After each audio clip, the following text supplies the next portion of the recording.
the picture of where we're from, you're going right into Augher, the small village in South Tyrone. That's where we were reared, myself and Nead and our other brothers and sisters. So there's 9 in the family and 8 of us play music. Mummy just butters the bread.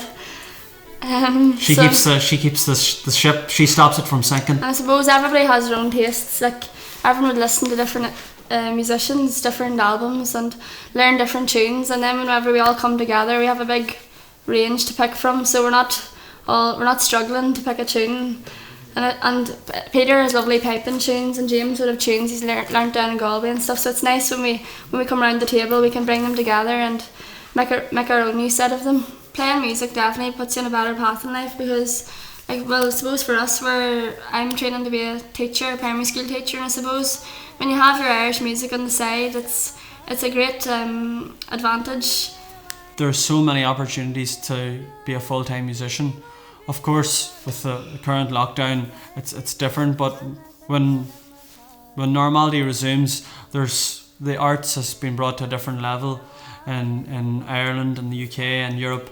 That everybody wants traditional music in their pub. Everybody wants their children to be learning it.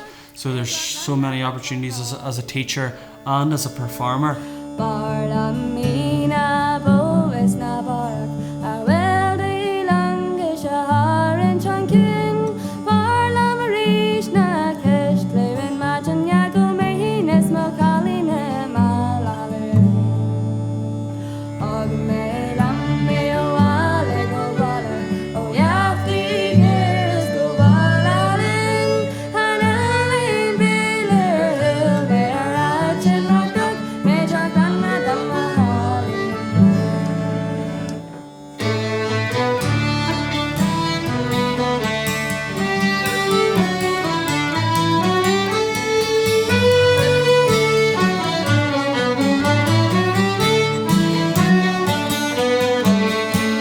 Learning music, we had a strong link with our uncles, our granduncles, Pete and Pat McKenna, who are both fiddle players from North Monaghan. Pete was a real character, and so was Pat. Yeah. They were both brought up with music, and Pat, for a man who's born maybe almost 100 years ago now, was able to sight read music, and Pete, who couldn't sight read, had a great ear for music. Got up to Carrickrow, up to Pete's house.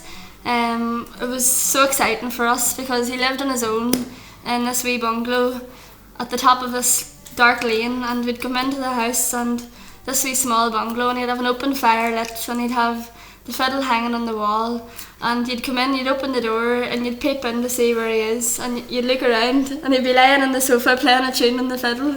He used to hang the fiddle on the wall.